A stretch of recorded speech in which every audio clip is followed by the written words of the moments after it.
Chapter 2. More Systems of the Body. Let us begin. Let us study about some different organ systems that make the human body. Digestive system. Digestion is a process in which the food we eat is broken down into simpler forms that can be absorbed by the body to produce energy. This process is carried out by the digestive system and involves organs like mouth, food pipe, stomach, liver, pancreas, small intestine, and large intestine.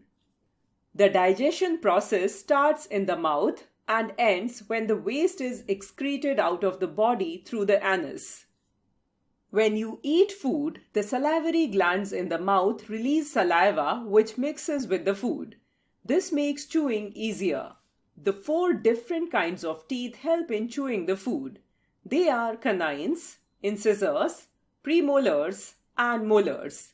There are a total of 32 teeth in an adult. The food thus formed is called the bolus. The tongue pushes the food into the food pipe called the esophagus. The alternate contraction and relaxation of the food pipe takes the food to the stomach. Here, the wall of the stomach releases gastric juices that further digest the food. The food then goes to the small intestine. Further, digestion takes place in the small intestine. The juices from the liver and pancreas also help in the digestion of the food in the small intestine. Absorption of the food takes place in the small intestine, which is then carried to different parts of the body. The food that does not get digested is passed on to the large intestine. From there, it is released through the anus as waste. Note to the teacher: advise children not to talk during meals because the food can enter the windpipe instead of food pipe and it may cause serious illness. Circulatory system. The circulatory system helps in transporting minerals and nutrients to different parts of the body. The blood is transported in vessels called arteries and veins. Arteries are the vessels that take blood to different parts of the body from the heart. The veins carry the blood from different parts of the body to the heart. Blood circulation. The arteries carry oxygenated blood, that is, blood containing oxygen to different parts of the body from the heart.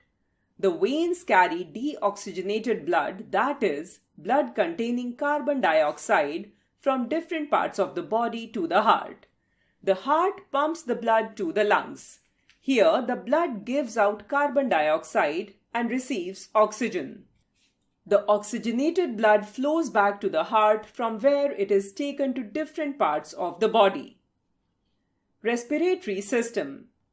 Respiration is the process in which the energy is generated from the food we eat, which in turn is used to carry out various other life processes. It also involves breathing. Breathing is the physical process of taking in oxygen and giving out carbon dioxide. The respiratory system involves these organs: nose, windpipe, and lungs. We breathe in air through the nose. The nostrils are the entry portals through which the air enters our body. The nostrils lead to the nasal cavity, which is lined by hair and mucus. They help in filtering and warming the air we breathe in. The air then passes on the windpipe or the trachea. The trachea bifurcates into bronchus, each one entering a muscular sac-like structure called the lungs. The human body has a pair of lungs. This is where the exchange of gases between the lungs and the capillaries take place. The oxygen in the air is passed onto the blood, and the carbon dioxide in the blood diffuses into the air, which is removed from the body out while exhaling. Excretory system. Excretion is the process by which the human body removes waste from the body. This process is carried out by the excretory system. The different body parts that are involved in excretion are sweat glands, liver, lungs, and kidneys. The waste products that are excreted are urine, feces, and carbon dioxide gas. The excretory system that eliminates urine from the body involves kidneys, ureter, urinary bladder, and urethra. There are 2 bean-shaped kidneys in human beings. Note to the teacher. Teach children how can they keep their lungs strong by doing breathing exercises. Tell students breathing exercise can help lower their anxiety also. Summary. Digestion is a process in which the food we eat is broken down into simpler forms that can be absorbed by the body to produce energy. The tongue pushes the food into the food pipe called esophagus. The circulatory system helps in transporting minerals and nutrients to different parts of the body. Breathing is the physical process of taking in oxygen and taking out carbon dioxide. Excretion is the process by which the human body removes waste from the body.